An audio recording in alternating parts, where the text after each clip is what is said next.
भाई सिनेमैटिक भाई सिनेमैटिक भाई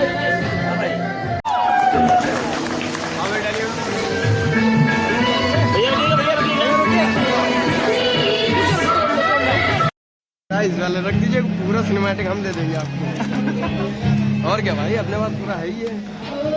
दारिद्र्ये धन संचय ज्ञाता में भावेन प्रथमे विष्णु साक्षिका। सुख में दुख में दरिद्रता में आप बहुत सारा धन आ जाए, ऐसी किसी भी परिस्थिति में आप हमसे सदा एक सा प्रेम करेंगे।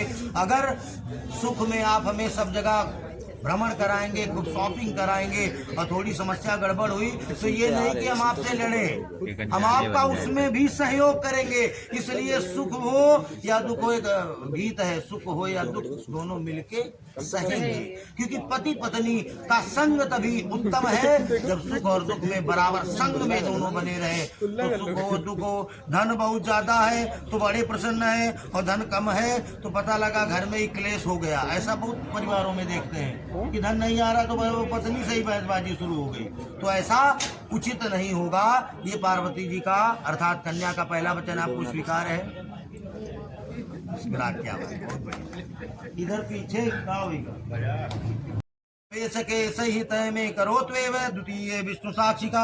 होम में यज्ञ में व्रत में दान में तीर्थ यात्रा में अभी तक आप अकेले पूजा पाठ यज्ञ आदि हवन करते थे। कहीं तीर्थ यात्रा है, वृंदावन अयोध्या बनारस मथुरा काशी जहाँ जाना है दोस्तों के साथ रिजर्वेशन कराया और घूमने चले गए। लेकिन आज के बाद से दोस्तों का नंबर हो गया दूसरा। पहले धर्मपत्नी जी से पूछेंगे देवी जी तीर्थ यात्रा करने चलोगी, अगर देवी जी ने मना कर दिया कि नहीं नहीं अभी हमारा मन नहीं, तब फिर मित्रों को ले जाएंगे। नहीं तो कहीं भी भ्रमण करने जाएंगे तो पत्नी को संग में लेके जाएंगे, नहीं तो पंडित जी की गारंटी नहीं है।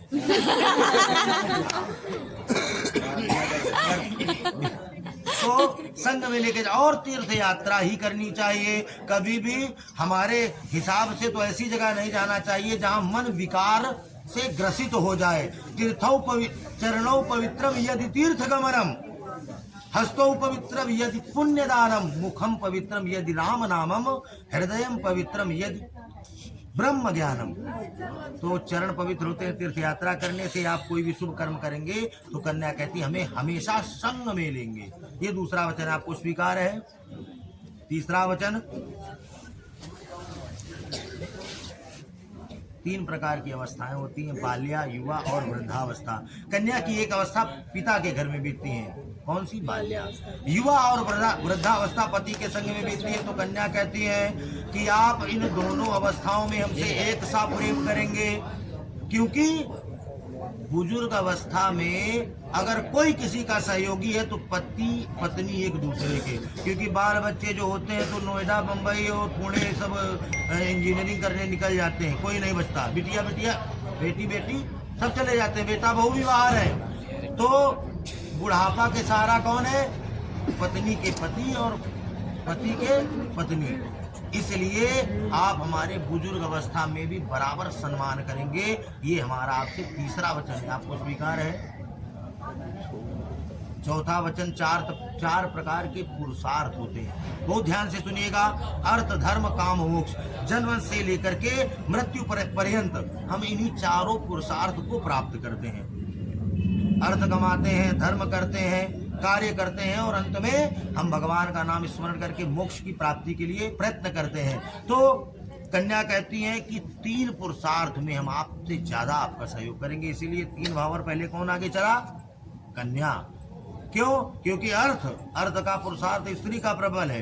पति कितना भी कमाए, अगर पत्नी हर हफ्ता शॉपिंग कर रही है जेड स्क्वायर मॉल की, तो पति हमेशा बेचारा कर्जे में बना रहेगा, सोचेगा अरे राम राम तो गड़बड़ हो गया। तो पत्नी जब तक पति के धन को संचित नहीं करेगी तब तक पति के घर में लक्ष्मी नहीं एकत्रित हो सकती। इसीलिए स्त्री का एक नाम है गृह लक्ष्मी।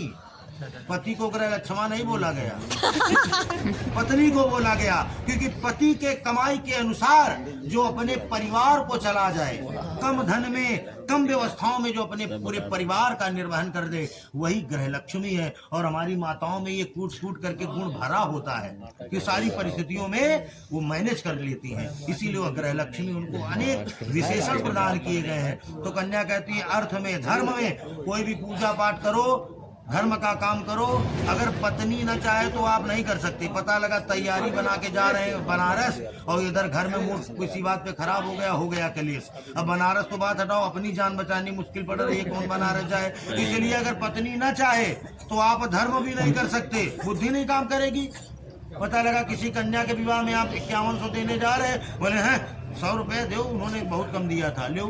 तो पत्नी धर्म से रोकती है, पत्नी कहती हम कभी नहीं रोकेंगे धर्म से। और कार्य, कर्म, काम, इन पुरुषार्थ में हम आपका संग देंगे, परंतु जो मोक्ष का पुरुषार्थ है वो हमें दोनों लोगों को अपने कर्म से प्राप्त करना पड़ेगा। वो कर्म क्या है? सत्कर्म, बड़े बुजुर्ग, माता पिता, सास ससुर की सेवा करके, बड़ों का आदर कर आपके सामने आएगी। बड़ी है तो माता की दृष्टि से, बराबर की है तो बहन की दृष्टि से, छोटी है तो पुत्री की दृष्टि से देखेंगे। जैसा श्री रामचंद्र जी ने एक पत्नी व्रत का धर्म धारण करके अपना और अपने कुल का नाम 14 लोकों में विख्यात कर दिया, उसी प्रकार आप भी केवल हमसे ही प्रेम करेंगे, हमसे ही प्रेम करेंगे, अन्यत्र किसी को देखेंगे तो माता बहन पुत्री की दृष्टि से। ये कन्या के 7 वचन आपको स्वीकार है। एक बार वर जी के लिए ताली बजाते हैं। घूमते हुए देख लीजिएगा, ऐसे इधर आप लोग दोनों देखेंगे।